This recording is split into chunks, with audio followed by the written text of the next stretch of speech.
Ibu saudara-saudari yang terkasih dalam Tuhan, ada sukacita? Puji Tuhan, pada kesempatan pagi hari ini kita kembali berkumpul dalam ibadah Pelita Emas. Mari kita akan awali ibadah saat ini dalam doa. Terima kasih Tuhan Yesus Kristus, kami mengucap syukur untuk segala kebaikan yang telah Kau berikan dalam kehidupan kami. Bahwa kejadian kami luar biasa, sebab kami memiliki Allah yang luar biasa, satu-satunya Allah yang dapat diandalkan, satu-satunya Allah yang hidup. Terima kasih Tuhan, kami mau memuji-Mu, kami mau menyembah-Mu, kami mau masuk dalam hadirat-Mu Tuhan. Penuhi kami dengan Roh Kudus-Mu, Engkau memimpin ibadah pagi hari ini dari awal pertengahan ke akhirnya. Engkau memimpin menyertai kami senantiasa, menjamah pribadi lepas pribadi. Terima kasih Tuhan Yesus Kristus. Di dalam nama Tuhan Yesus kami berdoa. Haleluya. Amin. Satu-satunya yang Kau andalkan.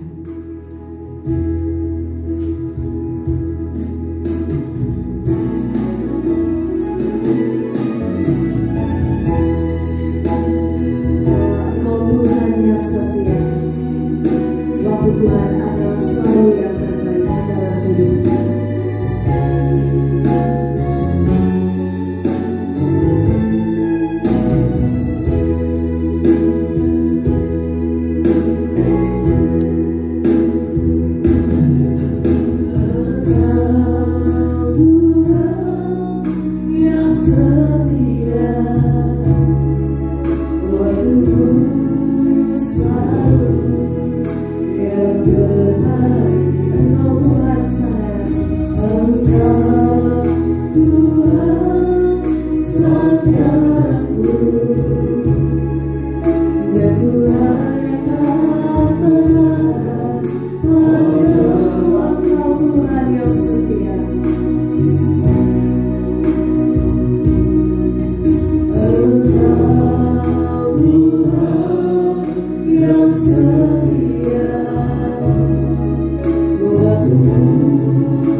kasih Tuhan. Amin. Silakan duduk kembali. Mari kita akan mempersiapkan hati pikiran kita untuk ditaburi oleh kebenaran firman Tuhan. Kita akan tunggu dengan pujian Bapakku percaya.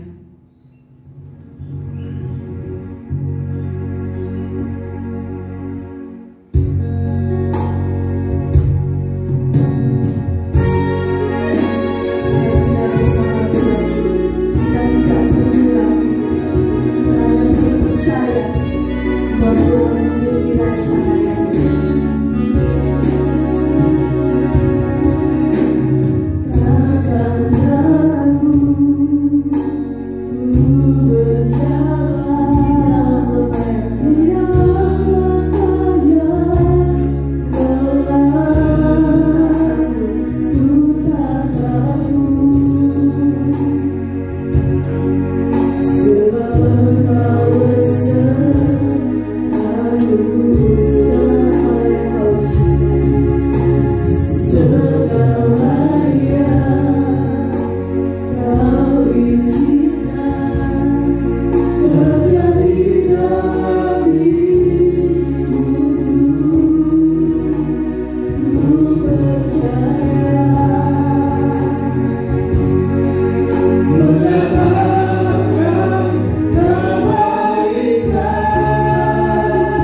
memperhatikan kehidupan kami, orang-orang yang telah Kau tebus dengan kuasa darah Maha Kudus-Mu. Tahirkan setiap pribadi saat ini, penuhi dengan hadirat-Mu. Roh Kudus ada dalam setiap pribadinya masing-masing. Berkati urapi hamba-Mu dengan dua bagian Roh Kudus-Mu. Bubuhkan lidah hikmat, lidah kuasa, lidah urapan hikmat dari tahta Allah mengalir melimpah dalam kehidupan hamba-Mu. Berbicara Engkau, pakai hamba-Mu menjadi penjuru berkat bagi setiap pribadi, baik kami yang berkumpul dalam tempat ibadah ini maupun anak-anak-Mu yang akan mengikuti ibadah mulai tayang YouTube. Diberkati mereka dimanapun mereka berada, berkat-berkat rohani maupun jasmani turun dalam kehidupan mereka. Kuasa Allah di tempat yang mati menjangkau mereka, dan para malaikat-Mu berkemah menjaga melindungi setiap langkah kehidupan kami semuanya. Di dalam nama Tuhan Yesus Kristus hamba berdoa dan ucap syukur. Amin. Puji Tuhan, Bapak Ibu Saudara kasih dalam Tuhan, kita sangat diberkati Tuhan. Amin. Saudaraku yang dikasihi oleh Tuhan Yesus Kristus, suasana kebangkitan Tuhan Yesus Kristus meliputi kehidupan kita, melingkupi kita, memimpin hidup kita. Amin. Tema yang saya sampaikan masih berkisah mengenai kuasa kebangkitan, yaitu kuasa kebangkitan Kristus menyinari jalan ke surga. Kuasa kebangkitan Kristus menyinari jalan ke surga, tempat yang abadi bagi kita umat-umat manusia. Amin. Mengapa dikatakan umat-umat manusia? Yang disediakan kerajaan surga itu umat manusia, bukan binatang-binatang. Kalau kita akan pahami kebenaran firman Allah ini dalam Roma pasal 8 ayat 11. Roma pasal 8 ayat 11. Dan jika roh Dia yang telah membangkitkan Yesus dari antara orang mati diam di dalam kamu, maka Ia yang telah membangkitkan Kristus Yesus dari antara orang mati akan menghidupkan juga tubuhmu yang fana itu oleh rohnya yang diam di dalam kamu. Yang pertama itu mengenai kuasa yang membangkitkan tubuh Kristus dari antara orang mati. Yang nomor satu ini, saudara yang dikasihi oleh Tuhan Yesus Kristus, mengenai kedatangan Tuhan Yesus Kristus yang pertama sebelum Dia lahir turun ke dunia ini, yang berberita adalah malaikat Jibril. Mengenai kuasa kebangkitannya juga diberitakan oleh seorang malaikat. Waktu itu perempuan-perempuan yang melayani, dia datang ke makam kubur Yesus. Malaikat katakan, kamu mencari Yesus yang disalibkan itu, Dia telah bangkit. Dia tidak ada di sini. Dia sudah hidup. Nah, dengan berita Yesus telah hidup, perempuan-perempuan itu serentak, mereka terkejut, mereka terbuka hatinya, mereka penuh pengharapan, penuh sukacita. Malaikat katakan, cepat beritakan kepada murid-murid yang lainnya. Maria Magdalena yang pertama kali ditemui oleh Yesus Kristus setelah bangkit dari antara mati,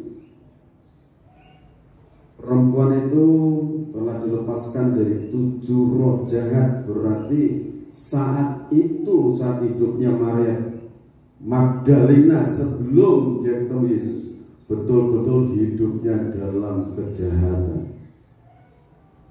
Tetapi setelah ketemu Yesus Kristus sebagai Tuhan dan Juru Selamat, kejahatannya ditinggalkan, akhirnya hidup dalam tuntunan kebenaran firman.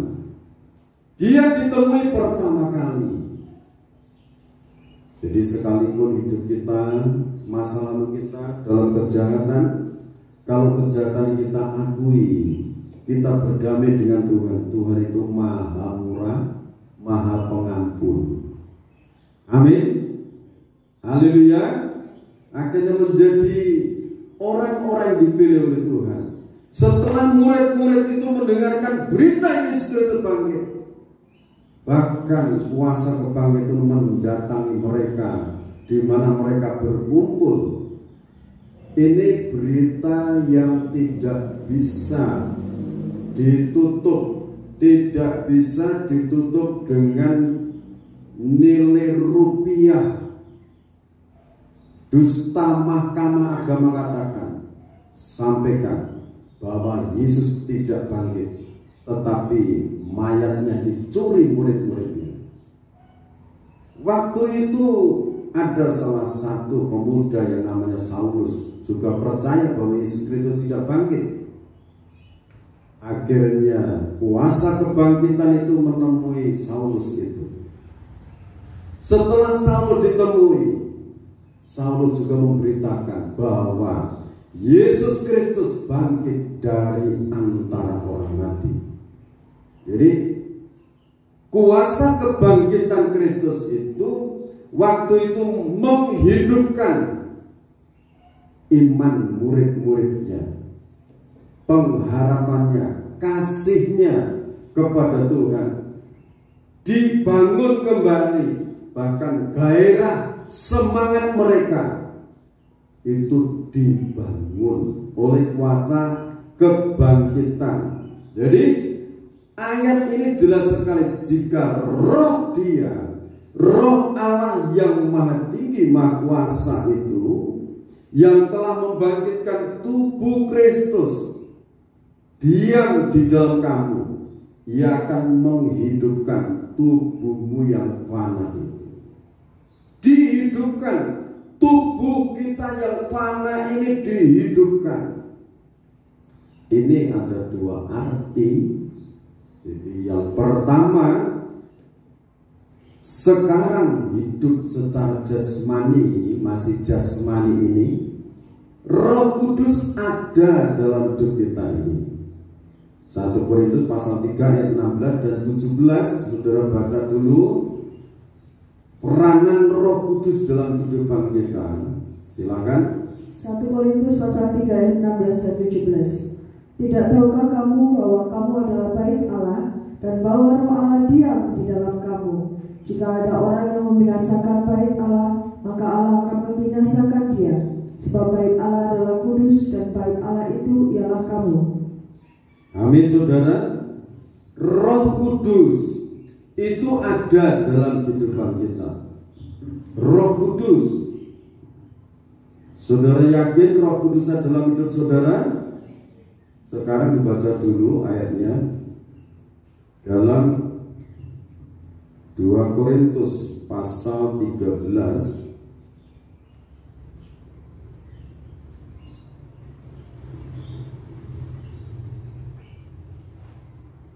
ayat yang ini aja dulu.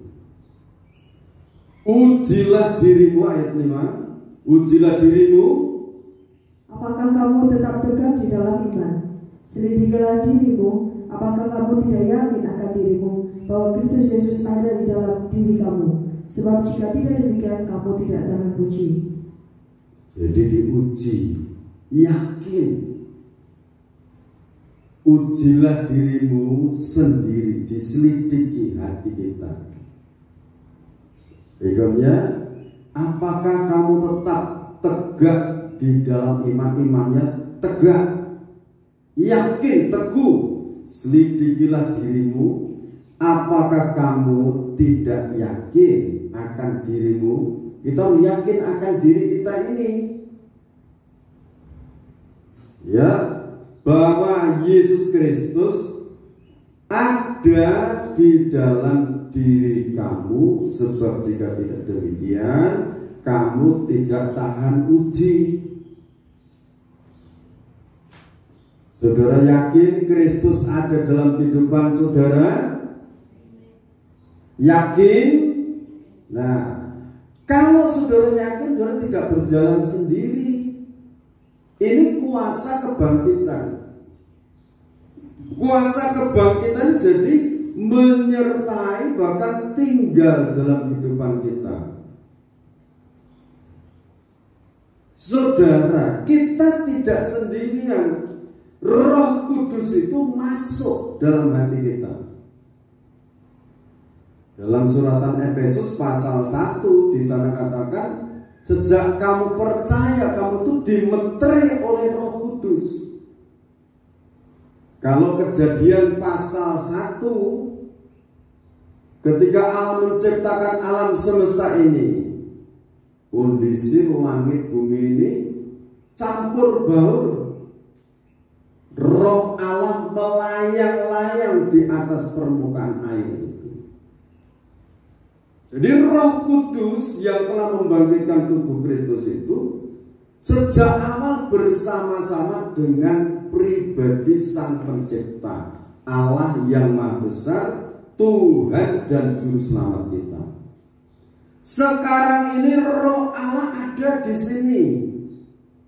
Sekarang ini Roh Allah ada dalam hati saya. Jiwa roh saya ada Roh Kudusnya. Sekarang ini kalau saudara membuka hati dan yakin, Roh Kudus ada di dalam hati Bapak, Ibu, Saudara, dariku semuanya. Haleluya. Ini harus diyakini. Saudara tidak sendirian. Siapa yang menemani? Roh Kudus yang telah membangkitkan tubuh Kristus. Nah, setelah itu, telah yakin, Roh Kudus itu menuntun kita, menuntun, ya, menuntun, dituntun bawa kemana? Kalau di dalam pola tabernakel itu ada pintu gerbang. Kita percaya, yakin akan Tuhan dan Juru Selamat. Masuk di halaman, ketemu di sana mezbah kurban bakaran. Itu berbicara kuasa kematian. Pengorbanan Kristus itu mezbah kurban bakaran. Penggenapannya di sana. Setelah itu betul-betul daging mati dibakar. Barulah di sana dikuburkan, dibaptisan air. Itu mengenai pembaharuan hidup. Setelah keluar dari air itu mengenai kebangkitan. Setelah bangkit masuk ke ruang suci, di sana ada pintu kemah. Pintu kemah itu berbicara baptisan Roh Kudus. Roh Kudus memenuhi, membaptis kita. Roh Kudus menuntun kita masuk di ruang suci. Di sana ada meja roti sajian. Meja roti sajian itu berbicara mengenai mejanya, berbicara hati kita manusia.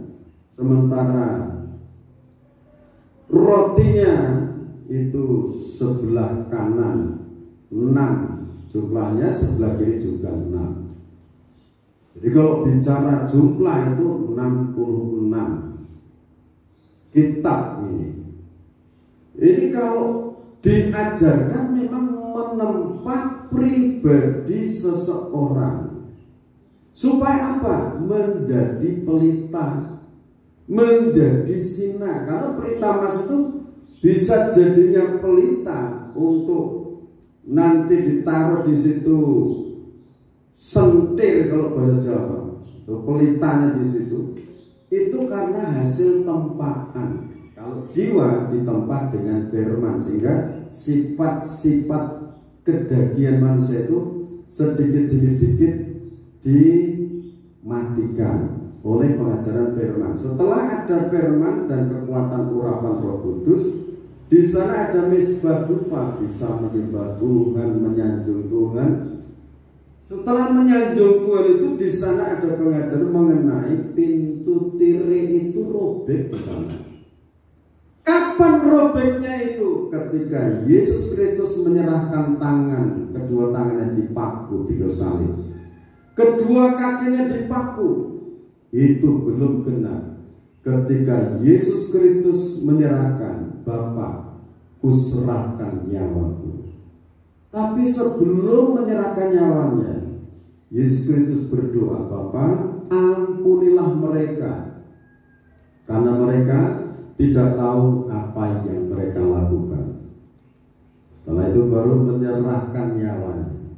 Setelah nyawanya diserahkan, jadi tubuh, jiwa, rohnya diserahkan bagi umat manusia, tirai itu robek dari atas sampai bawah. Sinar kemuliaan yang di bait suci itu kalau Allah hadir, itu menyinar sampai di ruang suci.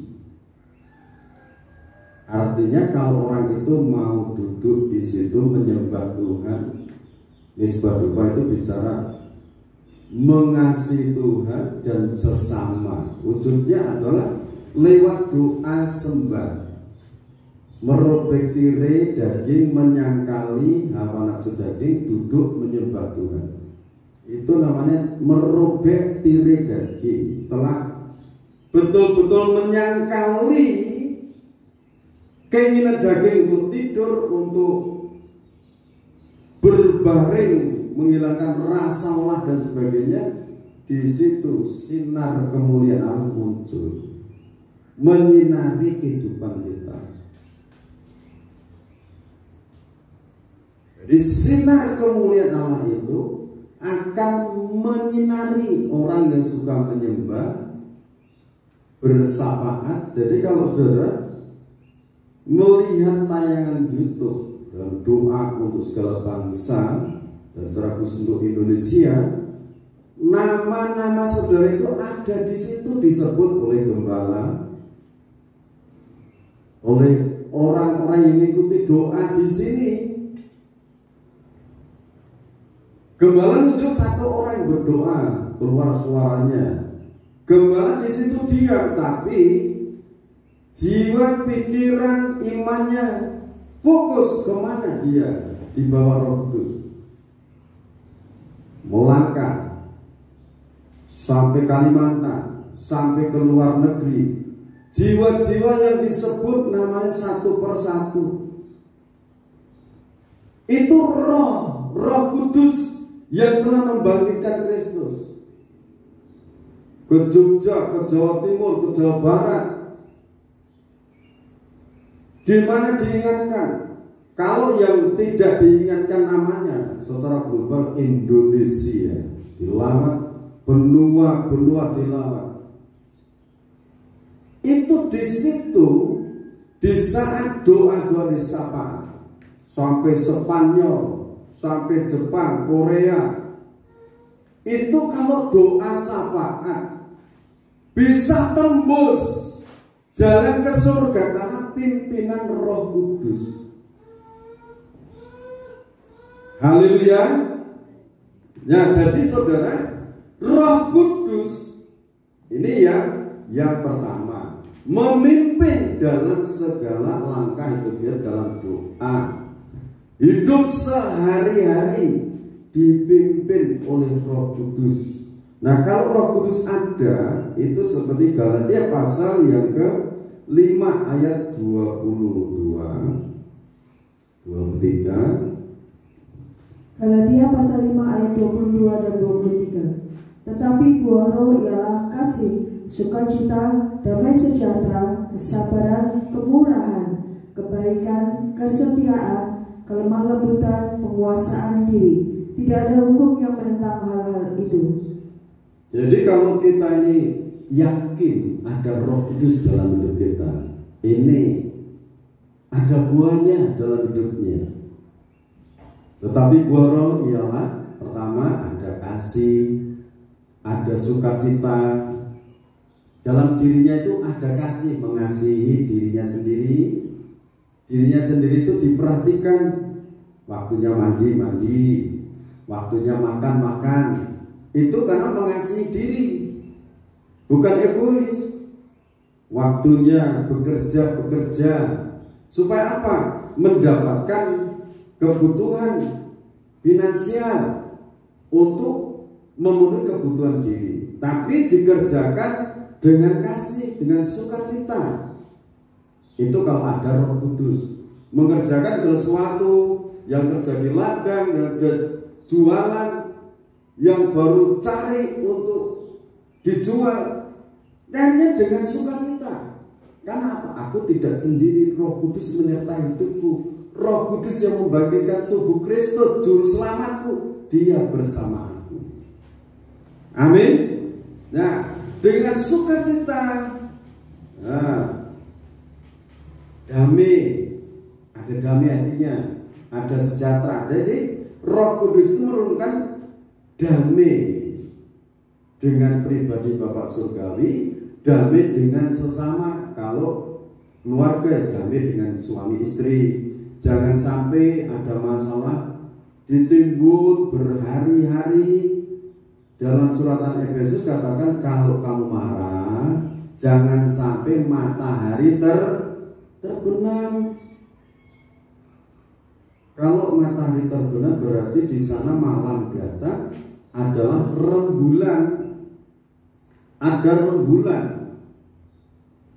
Rembulan itu berbicara pengorbanan Kristus, kasih Allah Bapa ini korbankan di bukit Jojo. Kalau kamu marah, jangan sampai kehilangan kasih. Jangan sampai dengan istrinya diamkan, dengan suaminya diamkan. Cepat berdamai. Untuk berdamai itu pengorbanan. Yesus Kristus turun ke dunia ini korban kerajaan, kemuliaan, pujiannya ditinggalkan demi kita umat manusia yang bermusuhan, yang menyakitkan hati Allah. Itu ditinggalkan demi kita, untuk kita dirangkul berdamai dengan Allah.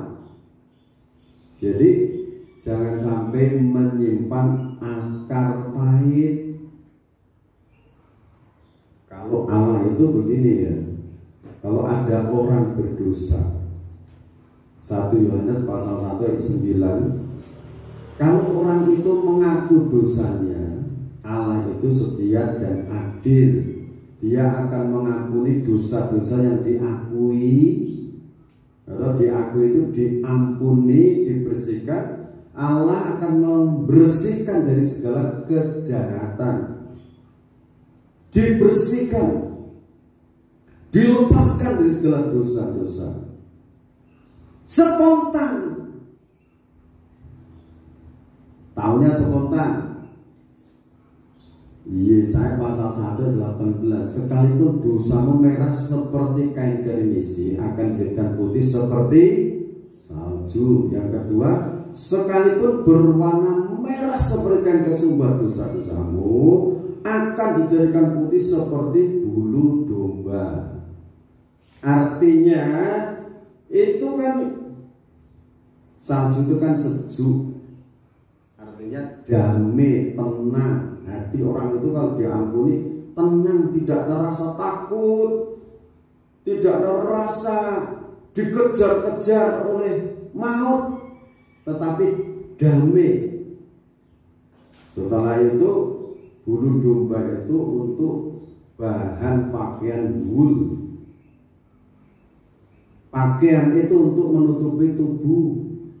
Artinya kalau orang itu berdamai dengan Allah, ada pemeliharaan tubuh kita, ada perlindungan tubuh, jiwa dan roh kita, ada perlindungan dari Tuhan. Haleluya. Pentingnya kuasa kebangkitan kita yakini ada dalam hatiku. Amin. Jadi damai dengan sesama, damai dengan keluarga, anak-anak, dengan sesama, dengan teman. Kalau saudara sudah tunangan, mungkin dalam penyesuaian itu ada kesalahpahaman, cepat berdamai supaya hadirat Tuhan itu menuntun di dalam pranikah, menyongsong berkat yang besar dalam nikah kudus. Belajar untuk dengar-dengaran suara Roh Kudus, ini tuntunan ini. Nah, selanjutnya setelah ada damai, sejahtera, kesejahteraan secara jasmani diberikan. Amin. Segala kebutuhan umat manusia itu diberikan, itu kesejahteraan. Setelah itu kesabaran, sing sabar. Urip nang keluarga sing sabar.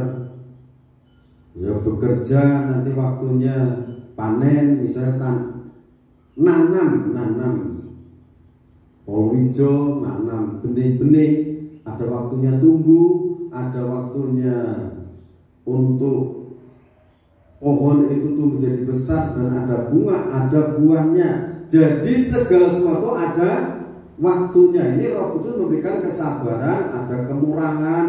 Kalau saudara dianugerahi kemurahan, saudara digerakkan untuk nolong sesama secara fisik, materi, saudara berikan secara ikhlas. Misalnya orang yang saudara perhatikan, diberikan kemurahan, balasnya jahat, puji Tuhan. Nanti saudara tetap masuk dalam pengadilan kursi Kristus. 2 Korintus pasal 5 ayat 10, masing-masing kita dihakimi. Kalau sekarang istilahnya buka tabungan, itu untuk kemuliaan diri sendiri.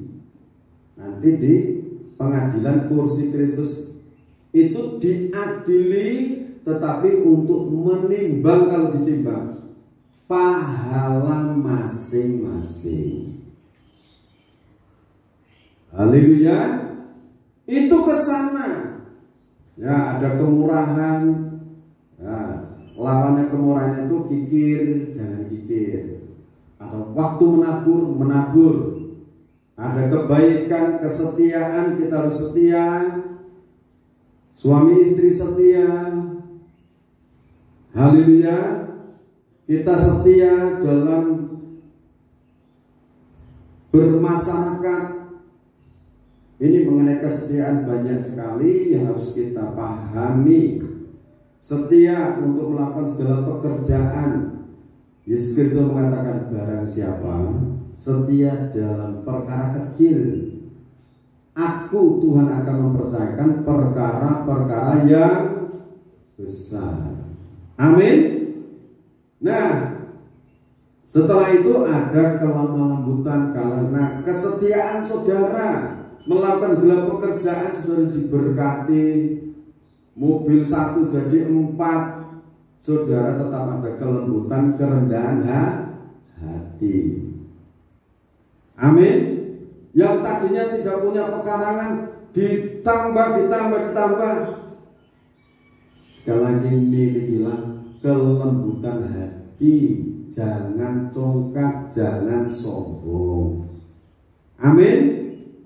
Ini jadi dengan sesama harus ada rasa empati, ada penguasaan diri, tidak ada hukum yang menentang hal-hal itu. Jadi kalau kita meyakini bahwa Roh Kudus yang telah membangkitkan Kristus itu ada dalam hidup kita, ini ciri-cirinya seperti ini. Kalau ciri-ciri itu belum ada, mari ayat ini dibaca, karena yakinlah saudara, Roh Kudus Allah itu tidak pernah berdusta. Kalau kita yakin Allah menyertai, dia menyertai. Kalau kita yakin Allah turut bekerja, dia turut bekerja dalam kehidupan kita. Amin. Ini kuasa kebangkitan. Jadi mengenai kuasa kebangkitan ini melawat murid-muridnya. Ibadah hari Minggu yang lalu sudah dijelaskan. Sekarang yang kedua, Ibrani pasal yang ke-1, Ibrani 13 ayat 8. Ibrani pasal 13 ayat 8. Yesus Kristus tetap sama, baik kemarin maupun hari ini dan sampai selama-lamanya. Saudara yakin itu? Yesus Kristus tetap sama,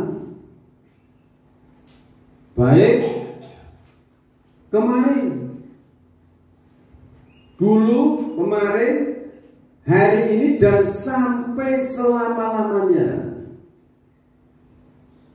Ini kebenaran firman, kita yakini. Jadi setelah bangkit, itu kuasanya tidak berubah. Karena apa?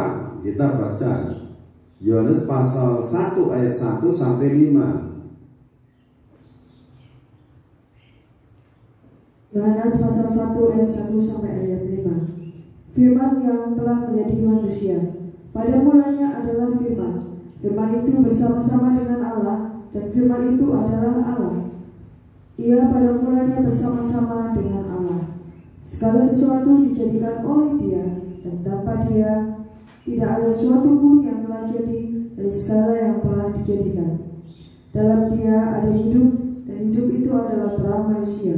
Terang itu bercahaya di dalam kegelapan, dan kegelapan tidak dapat menguasainya. Terima kasih. Jadi Bapak Ibu, mengapa dikatakan dalam Ibrani tadi katakan Yesus Kristus tetap sama, dahulu, kemarin, hari ini, detik ini, dan sampai selama-lamanya.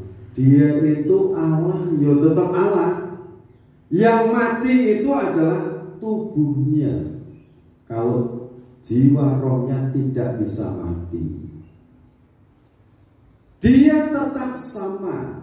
Dia firman, di dalam Dia ada hidup, dan hidup itu adalah terang manusia. Ya, sekarang Yohanes pasal 8 ayat 12. Yohanes pasal 8 ayat 12. Yesus adalah terang dunia. Maka Yesus berkata pula kepada orang banyak, katanya, Akulah terang dunia, barang siapa mengikut aku, ia tidak akan berjalan dalam kegelapan, melainkan ia akan mempunyai terang hidup. Amin. Ini jelas. Kalau Yesus Kristus tidak bangkit dari antara mati, ini ayat sudah gelap semuanya. Jadi kalau ada orang mengatakan Yesus Kristus itu nabi, rasul, ini tidak sekedar nabi dan tidak sekedar rasul, Dia itu Tuhan dan Juru Selamat umat manusia. Yohanes 14 ayat 6 dan 7. Injil Yohanes pasal 14 ayat 6 dan ayat 7. Ya. Kata Yesus kepadanya, Akulah jalan dan kebenaran dan hidup. Tidak ada seorang pun yang datang kepada Bapa kalau tidak melalui aku. Sekiranya kamu mengenal aku, pasti kamu juga mengenal Bapa-Ku. Sekarang ini kamu mengenal Dia dan kamu telah melihat Dia. Jadi Yesus Kristus mengatakan, Aku ini jalan, kebenaran dan hidup. Tidak ada seorang pun sampai pada Bapa surgawi kalau tidak melalui aku. Sekiranya kamu mengenal aku, pasti kamu juga mengenal Bapakku. Sekarang ini kamu mengenal Dia dan kamu telah melihat Dia. Ini firman. Jadi firman ini hidup. Karena apa? Disempurnakan dengan kuasa kebangkitannya. Jadi kalau tema katakan kuasa kebangkitan Kristus menyinari jalan ke surga, Dia hidup. Kristus itu hidup. Dia juru selamat dunia. kuasanya tidak berubah. Nah, sekarang kita baca hal yang ketiga.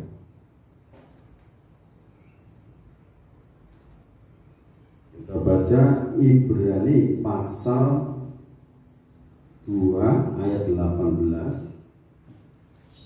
Ibrani pasal 2 ayat 18. Iya. Segala sesuatu telah engkau taklukkan di bawah kakinya.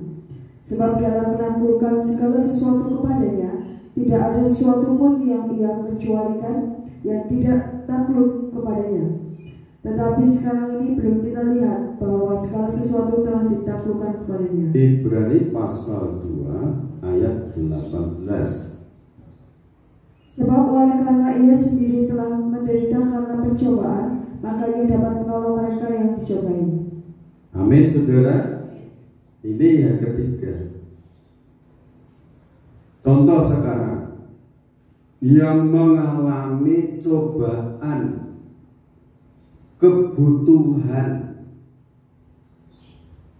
Kalau saudara baca kembali, ini contoh mengenai kebutuhan ekonomi. Bagaimana kuasa kebangkitan ini hadir untuk menolong. Itu Yohanes pasal 21 ayat 3 sampai yang ke-14. Kita perhatikan. Yohanes pasal 21 ayat 3 mulai. Kata Simon Petrus kepada mereka, "Aku pergi menangkap ikan." Kata mereka kepadanya, "Kami pergi juga dengan engkau." Mereka berangkat lalu naik perahu, tetapi malam itu mereka tidak mendapat apa-apa. Ya, malam itu mereka kosong, tidak mendapat apa-apa. Padahal mereka ahli. Mereka aslinya itu nelayan ahli. Malam itu mereka tidak menangkap apa-apa. Ketika hari mulai siang, Yesus berdiri di pantai, akan tetapi murid-murid itu tidak tahu bahwa itu adalah Yesus. kata Yesus kepada mereka, "Hai anak-anak, adakah kamu mempunyai lauk pauk?" jawab mereka, "Tidak ada." maka kata Yesus kepada mereka, "Tebarkanlah jalamu di sebelah kanan perahu, maka akan kamu peroleh." ya, pertama ini Yesus katakan, tebarkanlah jalanmu di sebelah kanan perahu, maka kamu akan beroleh. Catat baik-baik. Terus, Lalu mereka menebarkannya dan mereka tidak dapat menariknya lagi karena banyaknya ikan. maka murid yang dikasih Yesus itu berkata kepada Petrus, "Itu Tuhan." Ketika Petrus mendengar bahwa itu adalah Tuhan, maka ia mengenakan pakaiannya sebab ia tidak berpakaian, lalu terjun ke dalam danau. ini saudara, ada pelajaran. Mereka semalam suntuk menebarkan jalan, tidak dapat ikan satupun.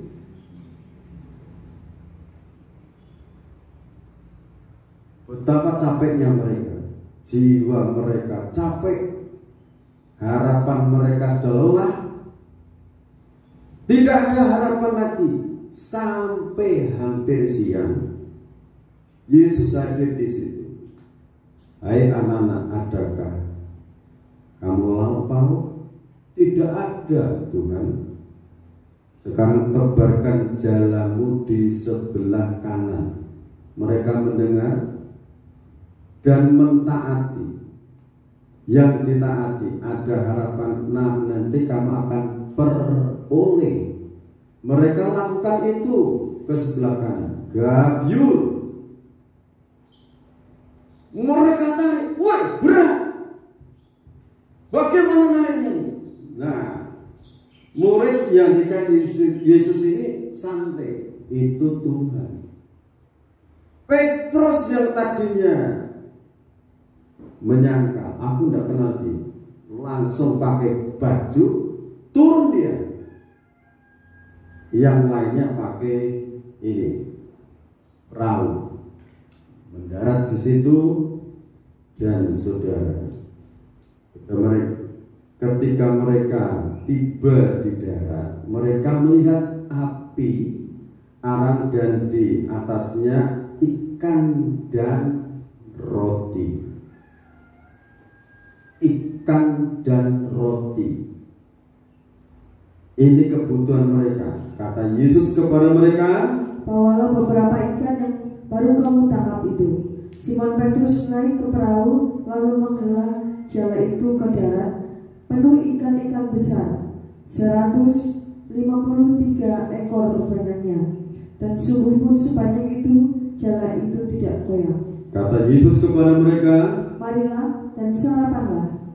Tidak ada di antara murid-murid itu yang berani bertanya kepadanya, siapakah engkau? Sebab mereka tahu bahwa ia adalah Tuhan. Ini kuasa kebangkitan. Secepatnya dia datang untuk menolong anak-anaknya yang mengalami kekurangan.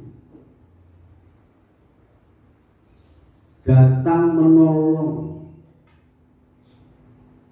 Yang datang pertama-tama itu bukan rotinya, tapi perkataan firman-Nya.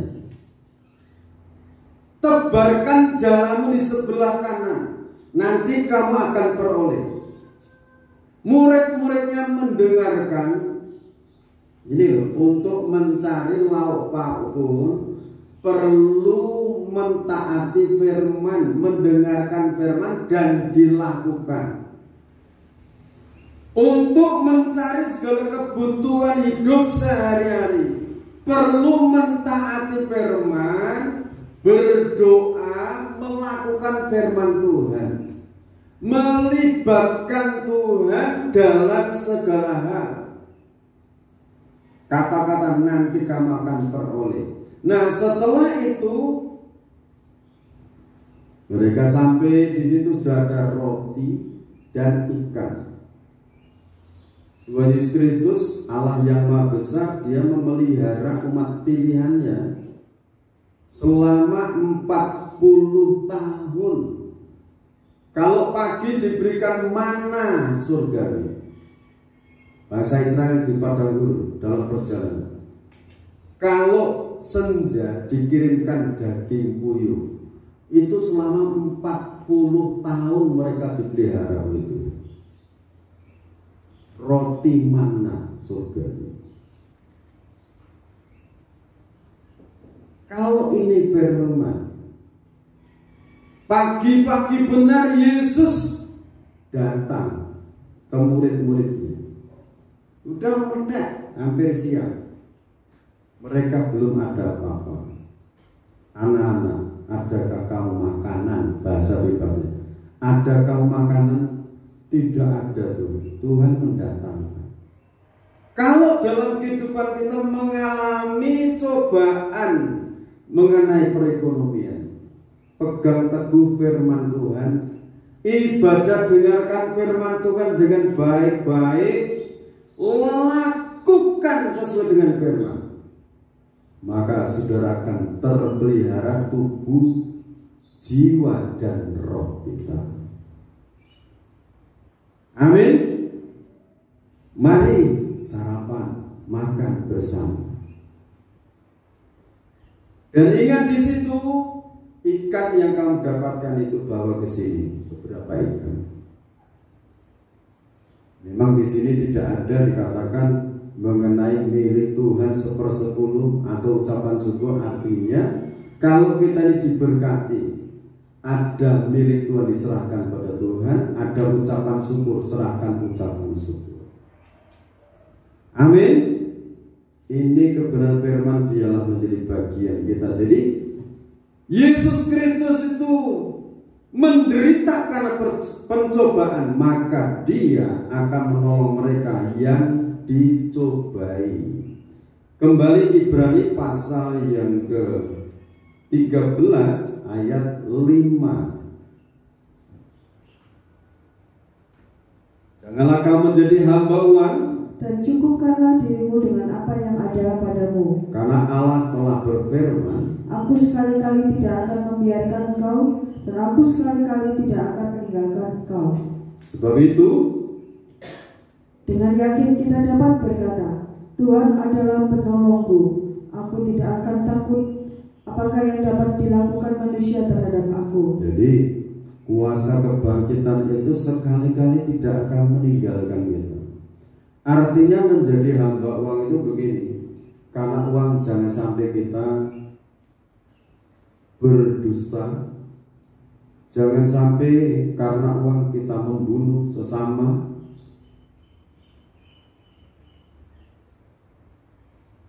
Beberapa hari yang lalu saya dengar orang itu membunuh sesamanya sampai kepalanya dibawa di hadapan polisi katakan.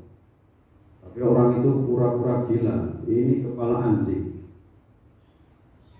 Itu karena uang, saudara. Saya terbeban dengan orang itu akhirnya supaya orang itu diselamatkan jiwa. Jadi janganlah kamu menjadi hamba uang dan cukupkanlah dirimu dengan apa yang ada padamu.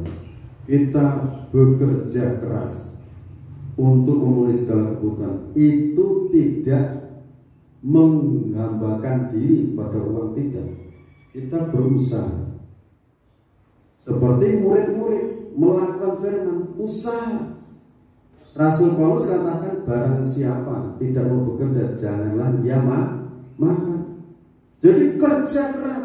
Terus jangan sampai begini, Tuhan hampir datang, gak usah kerja keras-keras.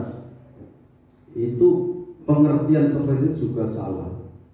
Jadi kalau saudara itu ngerti Tuhan mau datang, kita harus bekerja keras. Biasa saudara bercocok tanam.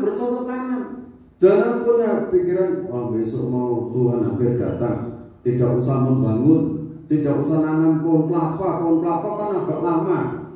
Itu pengertian yang salah.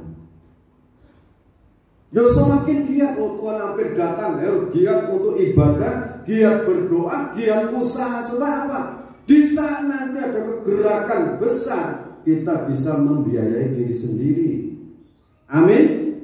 Jadi bekerja yang biasa, kerja kantor, biasa kerja di ladang, yang usaha toko, silakan.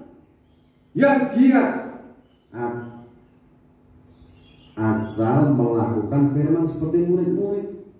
Jangan sampai giatnya itu aku ngerti, aku sudah bisa. Wah, itu kandas seperti rasul-rasul, aku bisa jalan, ayo jalan bareng-bareng. Semalam suntuk tidak dapat. Setelah mereka mendengar firman dan dilakukan, wah, berkatnya melimpah, saudara.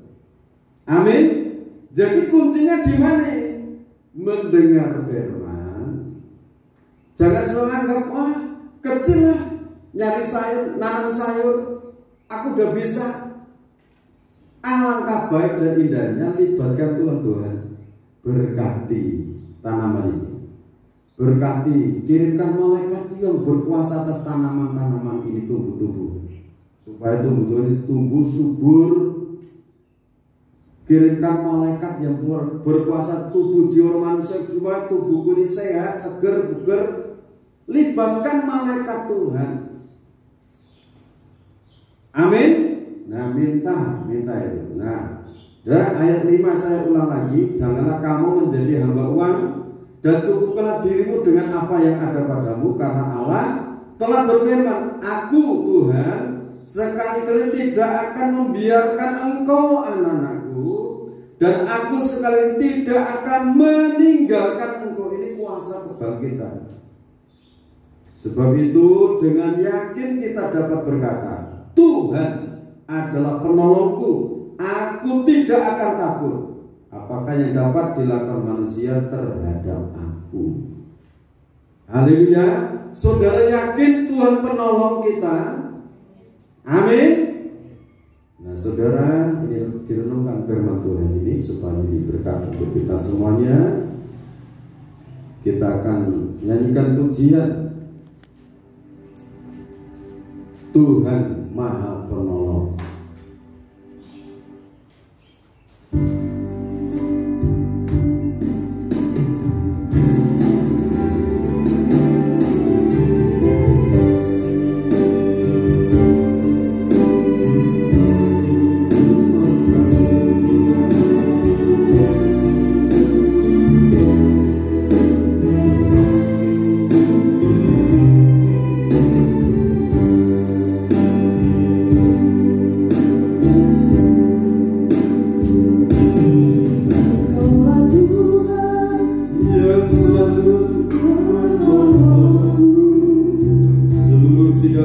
menyiapkan diri, mempersiapkan diri untuk menerima rencana suci.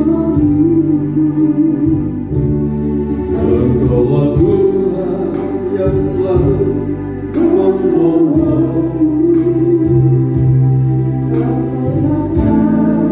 Biarkan aku berjalan sendiri, apabila Kau yang aku dari awal. Engkaulah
kuasa-Mu yang tidak pernah berubah, dahulu, kemarin, detik ini, dan sampai selama-lamanya.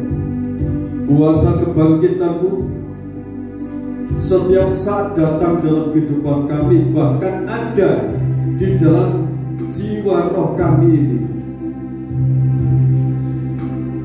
Ampuni kami Tuhan, seringkali kami merasa sendirian. Ampuni Tuhan, anugerahkan kami iman yang teguh, anugerahkan pengharapan kami tertuju kepadamu. Anugerahkan kasih-Mu dalam kehidupan kami sehingga kami bisa mengasihi Kau, bisa mengasihi sesama kami. Teguhkan iman kami ya Tuhan. Terima kasih buat kehadiran-Mu.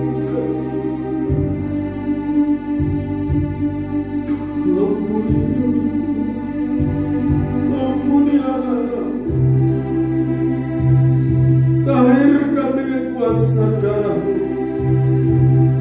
Mari Allah Roh Kudus, Engkau yang telah membangkitkan tubuh Kristus, bertahta dalam tubuh jiwa roh kami, menguasai tubuh jiwa roh kami. Dan Roh Kudus juga kelak yang akan membangkitkan tubuh kami dari antara orang mati di saat Kau datang yang kedua kali.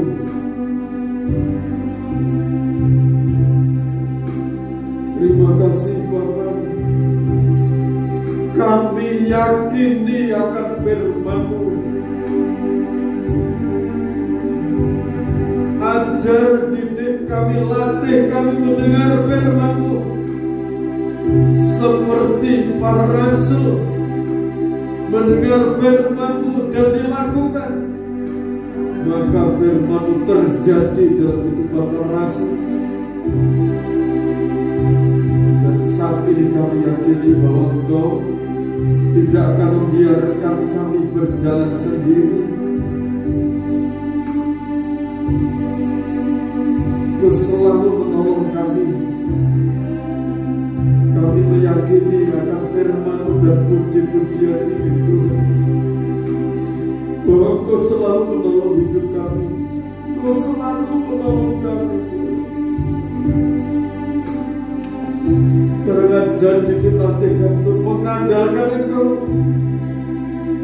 jangan sampai kami merasa bisa dan berpengalaman, tapi dari perkara kecil kami belajar mengandalkan Engkau, meyakini bahwa Engkau menyertai kami. Tuhan, terima kasih. Ampuni kami pelanggaran-pelanggaran kami, tahirkan kami segala roh kebimbangan, kecemasan, keraguan-raguan yang seringkali menghantui hidup kami. Dalam nama Tuhan Yesus Kristus, segala kuasa mautnya tinggalkan tubuh jiwa. Sekarang Roh Kudus yang bertata dalam hidup kami, Roh Kudus berhadirat dalam hidup kami, Roh Kudus memberkati kami, tubuh jiwa roh kami terpelihara. Dalam nama Tuhan Yesus Kristus, Bapa, memberkati perjalanan kudus ini yang telah dipersiapkan oleh hamba-Mu.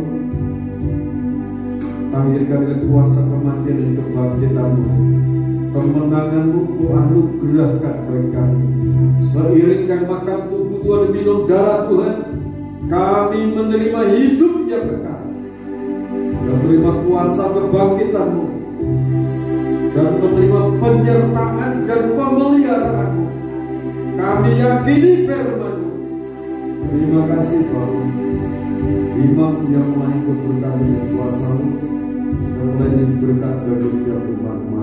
Dalam nama Tuhan Yesus Kristus, hamba berdoa.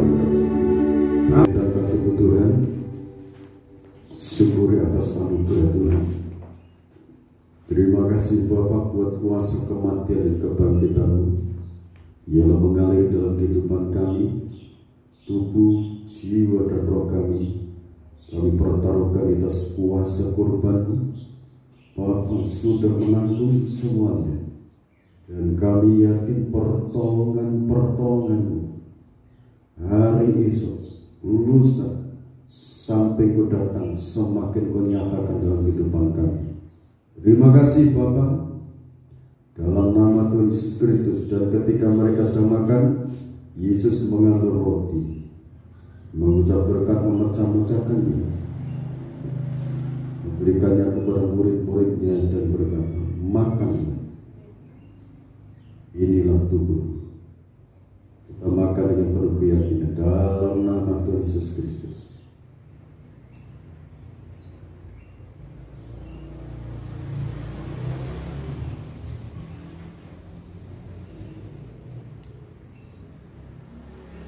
Maha suci, kekuatan yang maha besar kami terima saat ini. Kami berjalan bersama-Mu Bapa. Sesudah itu ia mengambil cawan, mengucap syukur, lalu memberikannya kepada mereka dan berkata, minumlah kamu semua dari cawan ini, sebab inilah darahku, darah perjanjian yang ditumpahkan bagi banyak orang untuk pengampunan dosa. Dalam nama Tuhan Yesus Kristus.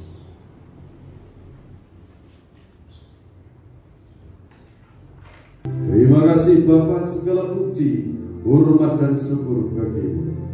Dalam nama Tuhan Yesus Kristus, Bapak Ibu, saudara-saudariku kekasih Tuhan, sekarang terimalah berkat anugerah damai dan sejahtera dari Tuhan Yesus Kristus dilimpahkan dalam setiap pribadi saudara.